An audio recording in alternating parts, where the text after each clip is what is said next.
नमस्कार नमस्कार मित्रांनो, परत एकदा तुम्हा सर्वांचं आपल्या या दास ऑफिसर अकॅडमी मध्ये स्वागत आहे. नेहमीप्रमाणे तुम्हाला म्हटलंय आपण विकेंडली आपण भेटू म्हणून. कृषी सेवक असो, ग्रामसेवक असो, एएफओ असो किंवा ॲग्री एमपीएससी असो, सगळ्या परीक्षांसाठी हे लेक्चर कामाचं राहणार आहेत. कारण आपण एक करंटचा टॉपिक घ्यायचा आहे आणि त्या बाजूनं करंट आणि स्टॅटिक सगळं बघायचं आहे कृषी सेवक, ग्रामसेवक आणि आपल्या ॲग्री एमपीएससी किंवा एएफओ साठी. तर बघा मित्रांनो, आपलं मेनली फोकस आहे कृषी सेवक आणि ग्रामसेवक. ठीक आहे. तर यामध्ये आपल्याला आज जे सहकार धोरण आहेत 2025 लेटेस्ट सहकार धोरण आहे. मागच्या वर्षीचं प्रश्न येऊ शकते, त्यामुळे आपण जे हॉट टॉपिक आहे तोच घेत आहोत. तर राष्ट्रीय सहकार धोरण आहे 2025चं, त्यावर कशा पद्धतीने प्रश्न राहतील किंवा स्टॅटिक मध्ये आपण जर सहकार बघायला गेलो, सहकार हा विषय, तर त्यामध्ये जे आयएमपी पार्ट आहे त्यावर कशा पद्धतीने प्रश्न राहतील, तर ते सगळे त्याचे आन्सर, त्याचं जे आपलं एक्सप्लेनेशन आहे ते सगळं बायलँग्वेज मध्ये या लेक्चर मध्ये बघणार आहोत. तर अगोदरचे पण आपलं प्रॅक्टिस सेट 1 आणि डेमो सेट 1 हे झालेलं आहे. तर तुम्ही दास कृषी प्लेलिस्ट आहे आपल्या या चॅनलवर, आणि जर सबस्क्राईब केलं नसेल तर तुम्ही सबस्क्राईब करून घ्या. आणि सबस्क्राईब केल्यानंतर प्लेलिस्ट दिसेल तुम्हाला व्हिडिओमध्ये. चॅनल ओपन केल्यानंतर त्या प्लेलिस्टमध्ये दास कृषी दिसेल, तिथे तुम्हाला डेमोचं एक आहे आणि सेट प्रॅक्टिस सेट 2चं दुसरं लेक्चर आहे, आणि लगेच हे आपलं तिसरं लेक्चर. ठीक आहे. तर प्रॅक्टिस सेट 2 मध्ये आपण आज आलेलो आहोत. त्यामध्ये बघा मित्रांनो, आपल्याला आज बघायचं आहे सहकार धोरण. तर राष्ट्रीय सहकार धोरण जाहीर कधी करण्यात आले, हा आपला पहिलाच प्रश्न आहे. तत्पूर्वी मी तुम्हाला सांगू इच्छितो, मी लेक्चर चालू होण्यापूर्वी तुम्हाला सांगू इच्छितो, जर तुम्ही कृषी सेवकची तयारी करत असेल ना, तर हे पॉज करायचं, बघायचं. गॅरंटी दिलेली आहे. फीज ही तुमची सिलेक्शन झाल्यानंतर घेण्यात येत आहे. म्हणजे आफ्टर सिलेक्शन, निवड झाल्यानंतर तुमची फीज 16,000 तुमच्याकडून घेण्यात येईल. तोपर्यंत तुमच्याकडून फीज लागणार नाही. फीज लागेल, नॉमिनल फीज लागेल. तर नॉमिनल फीज सध्या 999 आहे. तुम्हाला आफ्टर सिलेक्शन 16,000 द्यायचे. 999 नॉमिनल फीज आहे. म्हणजे आता ऍडमिशन कशी घ्यायची सर, दास ऑफिसर अकॅडमी मध्ये जॉईन कसं व्हायचं, या बॅच मध्ये ही बॅच घेण्यासाठी तर 999 भरायचं आणि जॉईन व्हायचं. मग सर तुम्ही आता तर फीज घेत आहे आणि आता म्हणत आहे की नंतर फीज द्यायची आहे. तर फीज यासाठी आपण ठेवलेली आहे की सिरियसनेस राहणे, आम्हाला पण आमचा कार्यालयीन खर्च भागवणे, आणि तुम्हाला या फीज मधून जर तुमचं सिलेक्शन नाही झालं तर 50% फीज रिटर्न करण्यात येईल. यासाठी ही फीज घेण्यात येत आहे. तुमचा सिरियसनेस ठेवण्यासाठी 999, आपला कार्यालयीन खर्च भागवणे, असं तसं बऱ्याच घडामोडी आहे. तुम्हाला बऱ्याच यामध्ये मटेरियल वगैरे, कंटेंट वगैरे द्यावं लागतं. त्यामुळे 999 ठेवण्यात आलेलं आहे. जर तुमचं सिलेक्शन नाही झालं तर यामधून सुद्धा तुमची 50% फीज रिटर्न होऊन जाईल. किती? 50%. इथे लिहून असेल बघा कुठेतरी, हे बघा, नॉमिनल फीज 50% फीज सुद्धा वापस होऊन जाईल, रिटर्न होऊन जाईल, जर सिलेक्शन नाही झालं तर. यामध्ये हे सगळं व्हिडिओ लेक्चर, मास्टर प्लॅन नुसार अभ्यास, 60 पेक्षा जास्त टेस्ट, ऍक्च्युली 60 पेक्षा नाही तर जवळपास 100 प्लस जातील. काय व्हिडिओ लेक्चर आपले 100 प्लस जातील. तर ठीक आहे, एक म्हणजे एक चांगली ऑपॉर्च्युनिटी आहे तुम्हाला. ऍक्च्युली कोणतीही क्लासवाल्याशी गॅरंटी देत नाही. आणि आपलं दास ऑफिसर अकॅडमी आहे. अगोदर दास कृषी म्हणून होतं, दास कृषी म्हणून अगोदर होतं. आता आपण दास ऑफिसर अकॅडमी असं नाव चेंज केलेलं आहे. तर दास कृषी किंवा दास ऑफिसर अकॅडमी पहिल्यांदाच ही सुवर्ण संधी तुम्हाला देत आहे, की तुम्हाला गॅरंटी देत आहे. ठीक आहे. तर यानुसार कृषी सेवकची जर बॅच तुम्हाला जॉईन करायची असेल तर तुम्ही या नंबरवरती कॉल करा. आपलं दास कृषी किंवा दास ऑफिसर अकॅडमीचं ऍप्लिकेशन आहे दास ऑफिसर अकॅडमी. काय? दास ऑफिसर अकॅडमी हे ऍप्लिकेशन आहे. तिथे जायचं आणि कुठं जायचं, प्ले स्टोअरला दास ऑफिसर अकॅडमी टाकायचं. हा आपला लोगो दिसेल तुम्हाला, तिथून इन्स्टॉल करायचं किंवा डाउनलोड करून इन्स्टॉल करायचं. तुम्हाला डिस्क्रिप्शन बॉक्समध्ये सगळं डिटेल दिलेलं आहे. तुम्हाला कॉल करायचा असेल तर तो नंबर पण, अजून एक नंबर आहे, त्याला पण तुम्ही कॉल करू शकता. आणि ऍप्लिकेशनची लिंक, अजून काय तुम्हाला कोडची लिंक वगैरे सगळं दिलेलंच आहे. ठीक आहे. यामध्ये आपण जास्त काही बोलू नये, आपण आपल्या लेक्चरकडे येऊन जाऊ. हा, आणि मापसूची आता जस्ट भरती निघालेली आहे, त्याचा जे अभ्यासक्रम विश्लेषणाचा आपण व्हिडिओ घेतलेला आहे, तो तुम्ही युट्यूबला जाऊन पाहू शकता. मापसू म्हणजे आपलं जे पशु मत्स्य विज्ञान विद्यापीठ आहे नागपूरचे, त्याची भरती नुकतीच निघालेली आहे. 20 तारीख त्याची लास्ट डेट आहे. जर कोणाला फॉर्म भरण्यासाठी अडचणी येत असेल तर या नंबरला कॉल करायचा आणि बोलून घ्यायचं, काही अडचणी आल्या तर. टीसीएसचा नंबर आहे हा. ठीक आहे. परत हे मापसू भरतीसाठीच आपला हे मास्टर प्लॅन आहे 60 डेज. ज्यांनी कोणी हे बघा, प्रयोगशाळा परिचर, laboratory attendant, livestock assistant किंवा मग ड्रेसर, फार्म असिस्टंट असे पद ज्यांनी भरलेलं आहे, ज्यांनी फॉर्म भरलेला आहे, त्यांच्यासाठी हा प्लॅन आहे 60 डेज मास्टर प्लॅन. आता बॅच चालू होणार आहे 22 तारखेपासून. तर 20 तारखेपर्यंत तुम्ही जर ऍडमिशन घेतली तर तुम्हाला 499 फीज आहे, फक्त 499. आपलं सगळं रिजनेबल काम आहे. त्यामुळे आता जर तुम्ही फीज ऍडमिशन घेतली तर एवढ्या फीज मध्ये आहे. जर इन केस आपले काय म्हणता येईल आपली बॅच फुल झाली तर मग दुसऱ्या बॅच साठी वाट पण पाहावी लागू शकते. त्यामुळे लवकर ऍडमिशन करून घेऊन घ्या. ठीक आहे. दास ऑफिसर अकॅडमी परत आपलं ऍप्लिकेशन आहे तिथं जायचं, सगळी माहिती सगळं हे तुम्हाला तिथंच मिळून जातील डिस्क्रिप्शन बॉक्समध्ये. ठीक आहे. आपण आपल्या लेक्चरकडे येऊ. तलाठी भरती कोणी कोणाला कोर्स पाहिजे असेल तर हे पॉज करा. चालू झालाय कोर्स, जस्ट 4 दिवस झाले. याची पण फीस 499 आहे. हा आपला लोगो आहे. हे ग्रामसेवक भरती ऍक्च्युली ग्रामसेवकसाठी ज्यांना व्यवस्थित तयारी करायची आहे, टोटल 1.5 वर्ष म्हणजे 18 महिने ही बॅच चालणार आहे. 2023-24 मध्ये आपले 50 पेक्षा जास्त विद्यार्थी लागलेले आहे. सगळ्यांचे नावं फोटो वगैरे टाकणं अवघड आहे. आपण ते आतापर्यंत टाकत नव्हतो, आता जस्ट टाकणं चालू केलेलं आहे. याबद्दल सुद्धा तुम्हाला माहिती पाहिजे असेल तर तुम्ही पॉज करायचं आणि बघून घ्यायचं. या नंबरवरती कॉल करून तुम्ही सविस्तर माहिती वगैरे विचारू शकता. ठीक आहे. हा आपला नंबर आहे. यामध्ये पण सर्व व्यवस्थितच आहे. तुम्हाला जे पाहिजे ते लेक्चर आहे, लेक्चर नंतर शॉर्ट नोट्स, लेक्चरचे पीडीएफ, लेक्चर नंतर टेस्ट, व्यक्तिगत मेंटॉरशिप, ह्या सगळ्या यामध्ये पण लागू आहे. जर तुम्हाला 10 रुपयामध्ये इथं टेस्ट दिली आहे डेली टेस्ट म्हणून, तुम्हाला जीएसची जर व्यवस्थित प्रॅक्टिस करायची असेल तर रोज तुमच्या मोबाईलवर अशा टेस्ट येत राहतील आणि ऑलरेडी पण बऱ्याच टेस्ट अपलोड झालेल्या आहेत. तर त्या टेस्ट तुम्हाला मराठी असो, इंग्रजी, गणित, बुद्धिमत्ता, जीके हे सगळं तुम्हाला त्या टेस्टमध्ये मिळत असते. रोज एक 10 प्रश्नाची 20 गुणांची टेस्ट येत असते तुमच्या मोबाईलवर. असं आपण रोज सोडवायचं. तुमचा मेंदू मग त्या पद्धतीने काम करत असते. ठीक आहे. हे झालं जीएसचं. पुढं ठीक आहे, झालंय आपल्या लेक्चरकडे वळू. तर बघा, आजचं लेक्चर आपलं राष्ट्रीय सहकार धोरण संबंधी आहे. तर यामध्ये मित्रांनो पहिलाच प्रश्न आहे, तुम्हाला असा प्रश्न विचारू शकते, म्हणजे आपलं एमसीक्यू टाईप क्वेश्चन आहे. म्हणजे आपलं काय म्हणतात आपल्याला वन लाईनर नाही. राष्ट्रीय सहकार धोरण 2025 जाहीर कधी करण्यात आले? व्हेन वाज the nation cooperative policy, national cooperative policy 2025 announce? तर कधी झाली मित्रांनो? तर बघा, 24 जुलै 2025 रोजी नॅशनल पॉलिसी, एकच मिनिट, नॅशनल पॉलिसी अनाउन्स झाली. कधी झाली? 24 जुलै 2025 रोजी. पेन्सिल माझी मोठीच पाहिजेत, त्यामुळे तुम्हाला व्यवस्थित दिसेल. 24 जुलै 2025 रोजी. याचे आन्सर 24 जुलै 2025. केंद्रीय गृह व सहकार मंत्री अमित शहा यांच्याकडून 24 जुलै 2025. तर मंत्री कोण होते ते पण तुम्हाला लक्षात पाहिजे.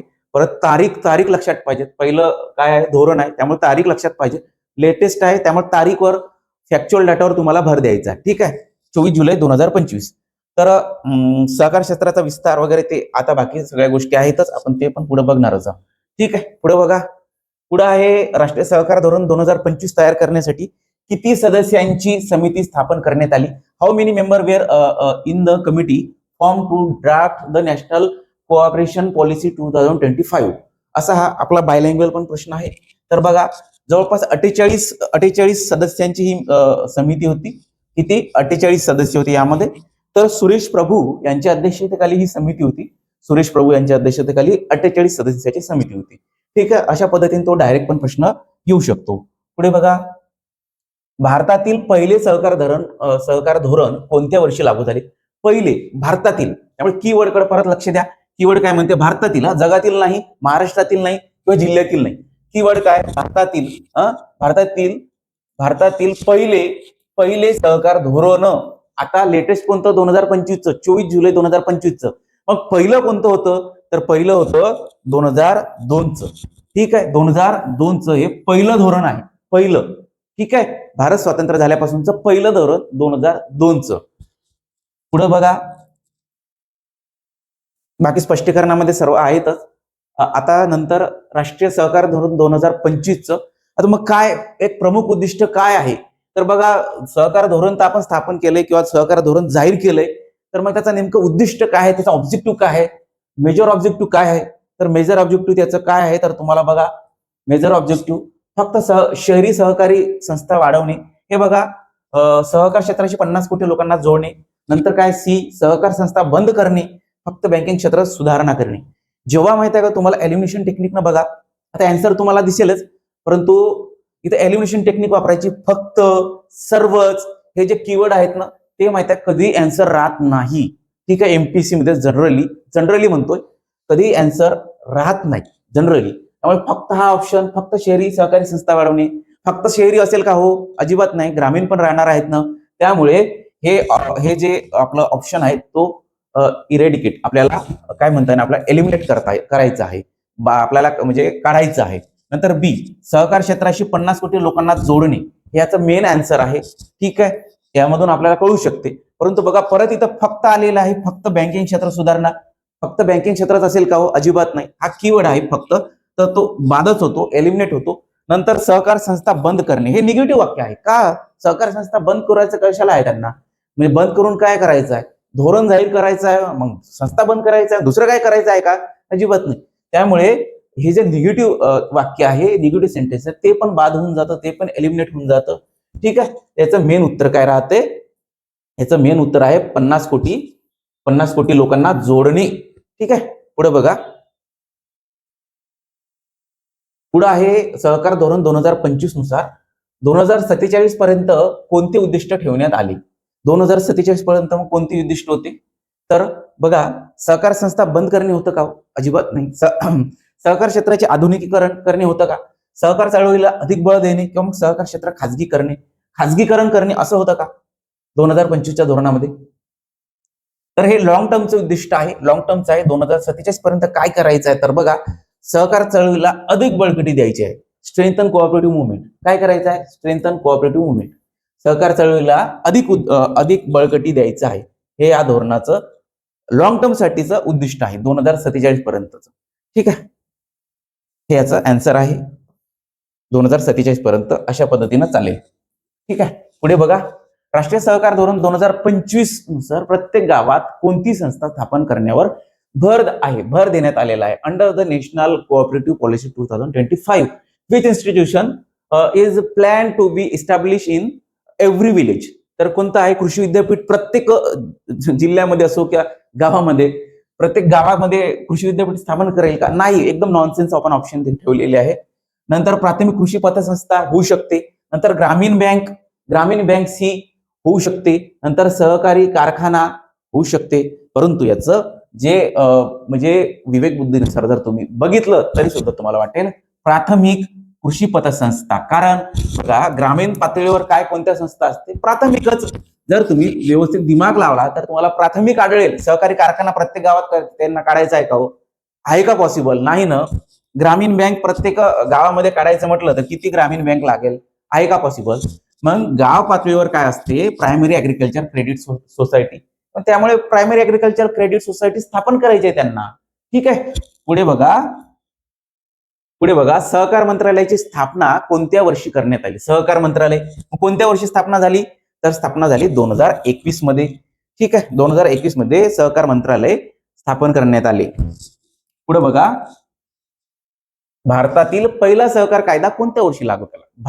भारतातील पहिला सहकारी कायदा ए 1904, बी किंवा 2 1914, सी 1919 आणि डी 1925. त्याचा आन्सर काय? 1904. 1904 मध्ये हा पहिला सहकारी कायदा लागू करण्यात आला होता. आता जनरली ऍग्रिकल्चरच्या पोरांना हे याचं आन्सर देताच आलं असतं, परंतु थोडं कन्फ्युजन येऊ शकते 1919 वगैरे. ठीक आहे, पुढे बघा. स्टॅटिक क्वेश्चन आहे. नंतर खालीलपैकी सहकार विषय प्रथम कोणत्या कायद्याद्वारे प्रांतिक विषय करण्यात आला? आता बघा, इथे अजून एक आन्सर आहे, अजून एक प्रश्न एमसीक्यू फसू शकतो. म्हणजे सहकार विषय कोणत्या पद्धतीचा विषय आहे? सहकार विषय कोणत्या पद्धतीचा विषय असा पण एक प्रश्न फसू शकतो. तर तो एक प्रांतिक विषय आहे, किंवा आपण म्हणतो त्याला आपण काय म्हणतोय, प्रोव्हिन्स लिस्ट म्हणत असतो, प्रोव्हिन्स लिस्ट. ठीक आहे, तो प्रांतिक विषय आहे. लक्षात ठेवा, केंद्रीय विषय नाही किंवा मग समवर्ती सूचीतला विषय नाही, तर तो एक प्रांतिक विषय आहे रिजनल किंवा प्रोव्हिन्शियल लिस्ट मध्ये. ठीक आहे, तर तो कोणत्या कायद्याने मग प्रोव्हिन्शियल लिस्ट मध्ये टाकण्यात आला? तर भारत सरकार कायदा 1919. ठीक आहे, भारत सरकार कायदा 1919 मधून टाकण्यात आला प्रांतिक विषय म्हणून. ठीक आहे, परत तेच इथं एक्सप्लेनेशन थोडं एका ओळीचं दिलेलं आहे. आपण सगळे एमसीक्यू कव्हर करणार, त्यामुळे तुम्हाला एका ओळीचं एक्सप्लेनेशन दिलेलं आहे. ठीक आहे, पुढे बघा. भारतातील पहिला प्रांतीय सहकार कायदा कोणत्या वर्षी लागू करण्यात आला? पहिला प्रांतीय सहकार कायदा बॉम्बेचा कोऑपरेटिव्ह सोसायटीज ऍक्ट आहे, 1925 चा तो कायदा आहे. ठीक आहे, कितीचा? 1925 चा तो कायदा आहे. पुढे बघा. खालीलपैकी कोणता आयोग सहकार चळवळीशी संबंधित आहे? Which of the following commission is related to the cooperative movement? आयोग पण विचारू शकते. मुखर्जी आयोग आहे, मुखर्जी समिती आहे, सरकारी आयोग आहे, मॅकलेगन आहे की बलवंतराय मेहता आहे? तर तुम्हाला मॅकलेगन समिती याचं उत्तर आहे. एकच मिनिट, मॅकलेगन समिती. मग बाकीच्या समितीबद्दल काय मत आहे तुमचं? बाकीच्या समिती तुम्हाला माहिती आहेत का? मॅकलेगन समिती, मुखर्जी समिती, बलवंतराव मेहता समिती तुम्हाला माहिती आहे पंचायत राज संबंधी आहे. कशा संबंधी? पंचायत राज आणि सरकारी संबंधी जे सुधारणा आहे प्रशासकीय सुधारणा त्या संबंधी आहे. प्रशासकीय सुधारणा संबंधी आहे सरकारी समिती. सरकारी समितीची रिपोर्ट वगैरे एमपीसी ला विचारले जातात किंवा युपीसी ला, परंतु तुम्हाला विचारल्या जात नाही. ठीक आहे. नंतर मॅकलेगन समिती ही कशा संबंधी आहे? आपल्या सहकार चळवळीशी संबंधी. पुढे बघा, आंतरराष्ट्रीय सहकार वर्ष म्हणून कोणते वर्ष घोषित करण्यात आले? Which year has been declare as the international year of cooperative? तर 2025 याचं उत्तर आहे. 2025 हे वर्ष आंतरराष्ट्रीय सहकार वर्ष म्हणून घोषित करण्यात आलेलं आहे. ठीक आहे, 2025. पुढे बघा, खालील विधानांचा विचार करा. आता खाली सेंटेन्स दिलेले आहे, तर त्यामध्ये तुम्हाला कोणतं बरोबर आहे? Consider the following statement. तर पहिलं स्टेटमेंट आहे 97व्या घटना दुरुस्तीने सहकार संस्था स्थापन करण्याचा अधिकार कलम 19(1)(c) मध्ये समाविष्ट आहे. पहिलं सेंटेन्स आहे हे. बघा, एमपीसी लेवलचा क्वेश्चन आहे. आपण एमपीसी लेवलचा बघत आहोत, त्यामुळे हा एमपीसी लेवलचा असा क्वेश्चन आहे. असा पण क्वेश्चन स्टेटमेंट वाईज विचारू शकतो. तर कलम 19(1)(c) मध्ये समाविष्ट आहेत का? तुम्हाला आता 2-3 फॅक्ट इथं माहिती पाहिजे. 97वी घटना दुरुस्ती होय का ते, आणि कलम 19(1)(c) मध्ये समाविष्ट आहेत का? नंतर या घटना दुरुस्तीने भाग 9B संविधानात जोडला, बरोबर आहेत का? तुम्हाला माहितीच पाहिजे भाग 9B आहेत का? नंतर या घटना दुरुस्तीने सहकार संस्था संपूर्णपणे केंद्राच्या अधिकारात आणल्या, हे बरोबर आहेत का? हे पण तुम्हाला माहिती पाहिजे. हे 3 सेंटेन्स आहे मित्रांनो. 3 सेंटेन्स मध्ये तुम्हाला जर व्यवस्थित माहिती असेल तरच तुम्ही सेंटेन्स पर्यंत जाऊ शकता, उत्तरापर्यंत जाऊ शकता. परंतु जर तुम्ही परत एलिमिनेशन टेक्निक जर वापरली किंवा तुमचे लॉजिक जर वापरले तर तुम्ही आन्सर पर्यंत जाऊ शकता. बघा, 97व्या घटना दुरुस्तीने सहकार संस्था स्थापन करण्याचा अधिकार कलम 19(1)(c). आता हे एवढं आतमध्ये दिलंय कलम 19(1)(c). किती आतमध्ये दिलंय? 19(1)(c). आपल्याला साधारणतः 19(1) माहिती आहे, 19 माहिती आहे. कशाचा? बोलण्याचा अधिकार आहेत ना, 19(1)(19). त्यामुळे 19 माहिती आहे, 1(c) हे माहिती असेल का? नाही. त्यामुळे हे असं वाटत असते नेहमी, काय लक्षात घ्यायचं, जेव्हा थोडंसं आतमध्ये जात असते ना, तेव्हा ते ऍझ्युम करत हे बरोबर असू शकते, कारण ते कोणालाही तेवढं आतमध्ये जाता येत नाही किंवा तेवढं नॉलेज नसते. त्यामुळे ऍझ्युम करायचं ते बरोबरच राहत असते. हे टेक्निक आहे, एलिमिनेशन टेक्निक. तुमची विवेक बुद्धीनुसार तुम्हाला काम करायचं असते तर ते असं. ठीक आहे. तर कलम 19(1)(c) असं तुम्हाला समजून घ्यायचं, थोडं आतमध्ये गेलेलं आहे, त्यामुळे बरोबर असू शकते. नंतर भाग 9B, तर हे तुम्हाला माहितीच पाहिजे. जनरली माहिती असते 9B आहे की काय, ए आहे की काय, 9 आहे की काय. 9 काय? पंचायत राजची. ए काय? नगरपालिका वगैरे आहे त्यांच्याशी. आणि बी काय? तर आपलं सहकार क्षेत्राशी असते. ठीक आहे. तर बी तुम्हाला जनरली माहिती पाहिजे, हे माहिती पाहिजे होतं, हे तुम्ही एक लॉजिकली म्हणू शकता. नंतर घटना दुरुस्ती सहकार संस्था संपूर्णपणे, परत हा शब्द आलेला काय? संपूर्णपणे. कोणता शब्द आलेला आहे? संपूर्णपणेचा. तर मला सांगा तुम्ही मित्रांनो, संपूर्णपणे, खरंच संपूर्णपणे केंद्राच्या अधिकारात आणल्या, हे बरोबर आहेत का? जेव्हा संपूर्णपणे असते, जेव्हा फक्त असते, तेव्हा थोडं अलर्ट होऊन जायचं. काय व्हायचं? सावधान व्हायचं, अलर्ट व्हायचं. आणि तो क्वेश्चन चुकीचा राहू शकते 90%. ठीक आहे, लक्षात ठेवायचं. त्यामुळे हे आपण चुकीचं असं गृहीत धरू शकतो आपल्या नियमानुसार, आपल्या लॉजिकच्या नियमानुसार. ठीक आहे. आताच तुम्ही बघितलंय केंद्राच्या अधिकारात आहेत का होते, समवर्ती सूचीमध्ये आहेत का, की सेंट्रल सूचीमध्ये आहेत का? नाही, त्या राज्याच्या सूचीमध्ये आहे. त्यामुळे हे सेंटेन्स रॉंग आहे. जेव्हा तुम्हाला वाटत असेल की हे सेंटेन्स बरोबर आहे, जेव्हा एक बरोबर आहे, तर मग हे पण बरोबर आहे. एक बरोबर आहे हे नाही, एक बरोबर आहे हे, एक बरोबर आहे हे. म्हणजे एक बी सेंटेन्स तुम्ही काटू शकता, एलिमिनेट करू शकता. तुम्हाला हे सेकंड माहिती नसलं तर तुम्ही खाली आले, तुम्हाला संपूर्णपणे दिसलं, मी काय सांगता, तुम्हाला संपूर्णपणे म्हटलं की जनरली काय असते? चुकीचं असते. त्यामुळे हे चुकीचं राहू शकते. जर तुम्ही हे चुकीचं गृहीत धरलं, 3 कुठं आहे, मग हे गेलं. फक्त 1 आणि 3 बरोबर आहे का? नाही. हे तर पहिलेच काटलं. फक्त 1, 2, 3 हे पण नाही. किती गेले? राहिलो आपला आन्सर. याला म्हणते आयडिया. त्यामुळे आयडियाचा वापर करायचा. 2 आपलं काय, अगोदर आपण काय काटले? अगोदर काटले एक बरोबर कुठं आहे, मग तेच पकडलंय. नंतर काय, आपल्याला हे चुकीचं वाटलंय, संपूर्णपणे आहे, केंद्राच्या अधिकारात आहे, संपूर्णपणे चुकीचं वाटलंय. त्यामुळे आपण काय केलंय, ते 3 नंबरचं ऑप्शन काटलंय, हे 3 नंबरचं ऑप्शन काटलंय. आता आलोय आपण आन्सर जवळ. अशा पद्धतीने तुम्हाला उत्तरं काढायची आहे. ठीक आहे. या लेक्चरचा तुम्हाला असाच फायदा होतील आणि प्रॅक्टिसचा सुद्धा होणारच आहे. परंतु तुम्हाला वेगवेगळ्या टेक्निक सुद्धा समजू शकते. नंतर खालील विधानांचा विचार करा. Consider the following statement. कलम 43B, कलम 43B थोडं स्टॅटिकवर येत आहोत आपण, स्टॅटिकवर आहोत, एकदम स्टॅटिकवर आहोत आणि एमपीसी नुसार घेतलेला आहे. कलम 43B राज्याच्या धोरण निर्देशक तत्वांमध्ये सहकार संस्थांशी संबंधित आहे. म्हणजे मार्गदर्शक तत्वे नाही का 43B राज्याचे धोरण निर्देशक तत्वांमध्ये सहकारी संस्थांशी संबंधित आहे, असं पहिलं सेंटेन्स आहे. नंतर दुसरं सेंटेन्स काय म्हणते, 97 घटना दुरुस्ती 2011 मध्ये मंजूर झाली. हे बरोबर आहे, आपण आता 97 बघितली होती. नंतर सहकार संस्था स्थापन करण्याचा अधिकार मूलभूत कर्तव्यामध्ये समाविष्ट करण्यात आलेला आहे.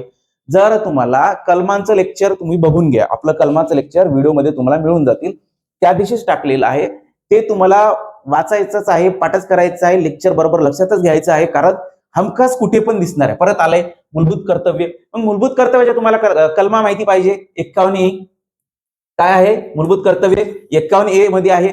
मग मूलभूत कर्तव्य आणि तुम्हाला माहिती पाहिजे की मूलभूत कर्तव्यामध्ये कोणते कोणते कर्तव्य ते पण माहिती पाहिजे आणि त्याचा मूलभूत हक्काशी संबंध आहेत का, मार्गदर्शक तत्वाशी संबंध आहेत का, हे सगळं माहिती पाहिजे. त्या लेक्चरमध्ये आपण सगळं घेतलेलं आहे. आता तिसऱ्या नंबर सेंटेन्स काय म्हणत आहे, सहकार संस्था स्थापन करण्याचा अधिकार मूलभूत कर्तव्यामध्ये समाविष्ट करण्यात आलेला आहेत का हो मूलभूत कर्तव्यामध्ये. बघू डायरेक्ट आता सेंटेन्स मध्ये. जर तुम्हाला माहिती नसेल डायरेक्ट ऑप्शन मध्ये यायचं, फक्त 1 किंवा 2. आपण काय म्हटलं होतं, 97 घटना दुरुस्ती 2011. तुम्हाला तिथं फॅक्ट आहे 97(1) आणि 2011 हे 2 फॅक्ट आहे. तुम्हाला जर माहिती असेल, हे जर सेंटेन्स माहिती असेल तर तुम्ही उत्तरापर्यंत पण जाऊ शकता. दुसरं बरोबर आहे, दुसरं बरोबर आहे, दुसरं बरोबर आहे, फक्त एकच काढू शकता. 43B माहिती असेल तरच आन्सर पर्यंत जाऊ शकता. राज्याच्या धोरण निर्देशक तत्वामध्ये सहकार संस्थांशी संबंधित आहे. नंतर 3 सहकार संस्था स्थापन करण्याचा अधिकार मूलभूत कर्तव्यामध्ये समाविष्ट आहे. याचं उत्तर काय आहेत का मूलभूत कर्तव्यामध्ये समाविष्ट. आपण 51A मध्ये मूलभूत कर्तव्य आहे आणि सहकार संस्था कुठं 43B मध्ये गेलेली आहे. मग आहेत का काही, आणि मूलभूत हक्कामध्ये आहे 19(1)C मध्ये. मग काही संबंध आहेत का कर्तव्याचा, आहेत का. तर बघा याचं उत्तर काय आहे, 1 आणि 3. 1 आणि 3 सॉरी काय 1 आणि 2 सॉरी 1 आणि 2 याचं उत्तर काय आहे, 1 आणि 2. कलम 43B सहकार संस्थांच्या प्रोत्साहनाबाबत बोलत आहे आणि 97 कॉन्स्टिट्यूशन अमेंडमेंट ऍक्ट 2011 मध्ये हे सगळं बोललेलं आहे. ठीक आहे, तर किती कलम 43B. तर याचा काय संबंध आहे का मूलभूत कर्तव्याचा, अजिबात नाही. ठीक आहे, पुढे जाऊ. तर बघा खालील विधानांचा विचार करा. आता परत सेंटेन्स आहे, तर यामध्ये हे बघा तुम्ही सबस्क्राईब करून घ्या मित्रांनो जर केलं नसेल तर, कारण व्ह्यू कमी येतात, सबस्क्रायबर आपले खूप कमी आहेत, त्यामुळे आपले व्ह्यूअर्स सबस्क्रायबर वाढवायला पाहिजेत आपण. कारण कसं आहे, आता मी तुमच्यासाठीच घेत आहोत आणि जास्तीत जास्त पोरांपर्यंत पोहोचलं तरच मला बरं वाटेल, नाही तर मी मला ब्रेक देऊन देईल, गॅप देऊन देईल, नाही बा काय खूप कमी पोरं बघत आहे. त्यामुळे हे जर कंटिन्यू ठेवायचं असेल ना तर प्लीज कृपया करून सबस्क्राईब करा आणि मित्रांना पण शेअर करा, जेणेकरून ते सबस्क्राईब करेल किंवा त्यांना मग मोटिवेट करा, सबस्क्राईब करा बा, किंवा मग चांगले लेक्चर आहे जर वाटत असेल चांगलं तर त्यांना पण पाहायला प्रोत्साहित करा. ठीक आहे, आपले व्ह्यूवर वाढले तरच मग हे बरं आहे, नाहीतर मधात गॅप पण होऊ शकते किंवा मग ब्रेक पण होऊ शकते. आता बघा खालील विधानांचा विचार करा. Consider the following statement. भारतातील पहिले राष्ट्रीय सहकार विद्यापीठ त्रिभुवनदास पटेल यांच्या नावाने स्थापन होत आहे.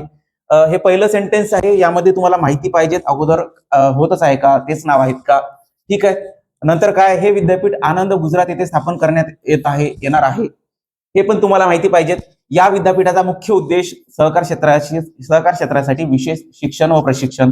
ठीक आहे, एखादी संस्था स्थापन करायची म्हटलं तर शिक्षण प्रशिक्षण आलंच, त्यामुळे हे सेंटेन्स तुम्हाला फक्त बरोबर वाटू शकते. आणि वरचे 2 जे सेंटेन्स आहे ते तुम्हाला माहितीच पाहिजे, तुम्हाला फॅक्टच आहे, त्यामुळे तेव्हाच तुमचे बरोबर येतील. जर तुम्हाला 3 असं वाटत असलं की हे बरोबर आहे तर मग 3 पर्यंत जाऊ शकता तुम्ही, फक्त 1 तर नाहीच. मग फक्त 3 कुठं आहे, 3 सेंटेन्स आपलं तिसऱ्या नंबरचं दिसलं पाहिजे. आता बघा 2 एलिमिनेट झाले, तिसऱ्या नंबरचं आपल्याला वाटलं तर 2 एलिमिनेट झालेत ना 2 एलिमिनेट. आता कोणतं वाटतं आपल्याला, हे 2.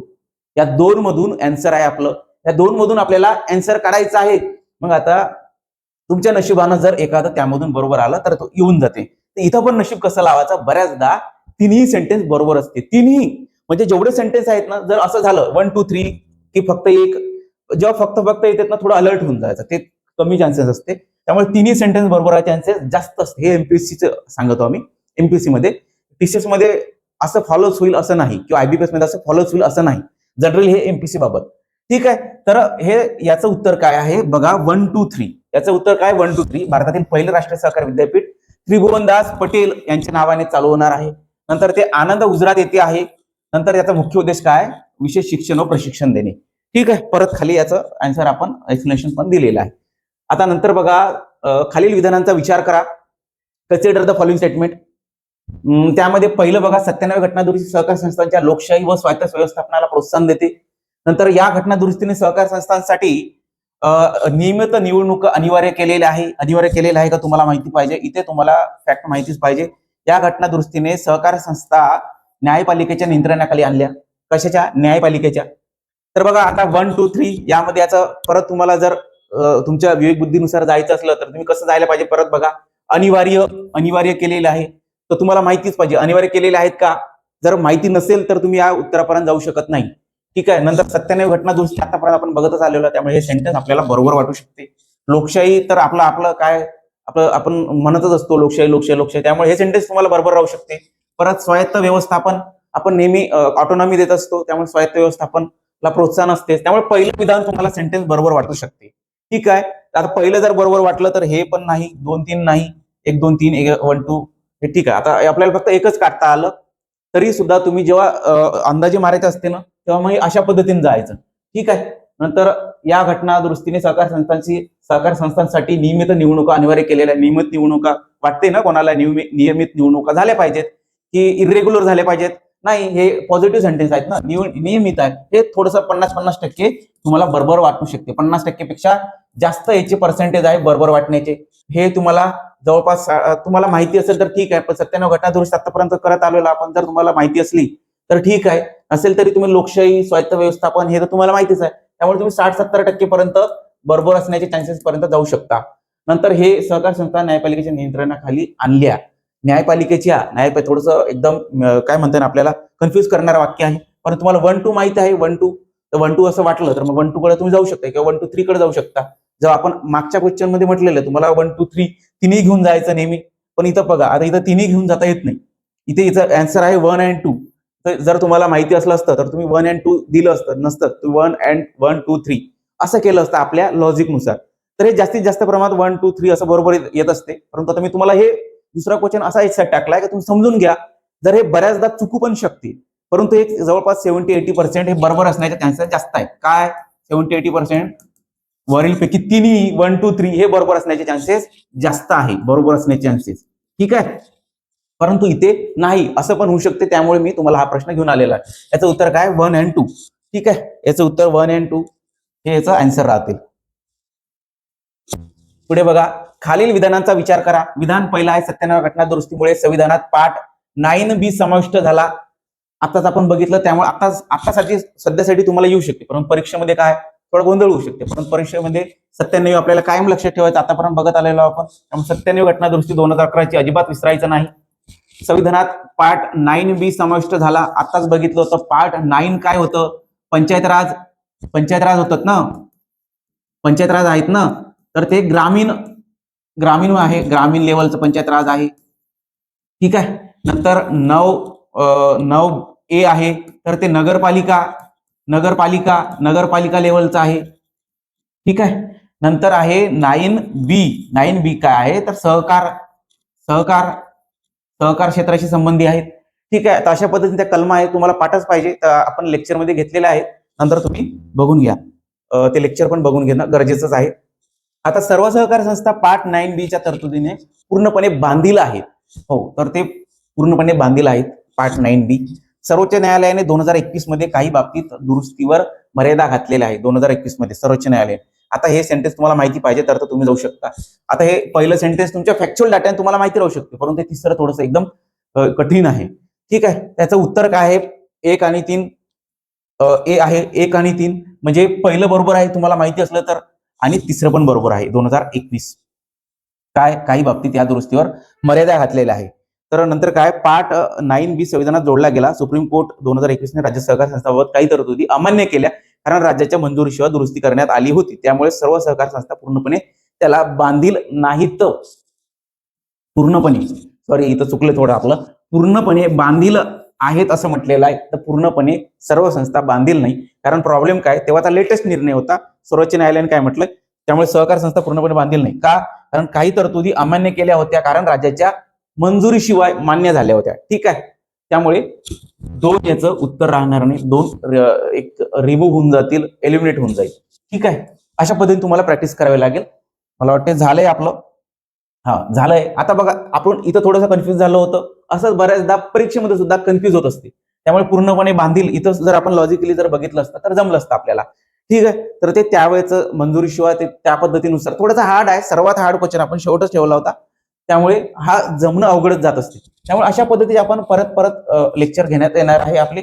तर परत तुम्ही सबस्क्राईब, लाईक, कमेंट, शेअर जे तुमच्या पद्धतीने करायचं आहे, तुमचं पवित्र काम ते करा. ठीक आहे. थांबू आता. धन्यवाद.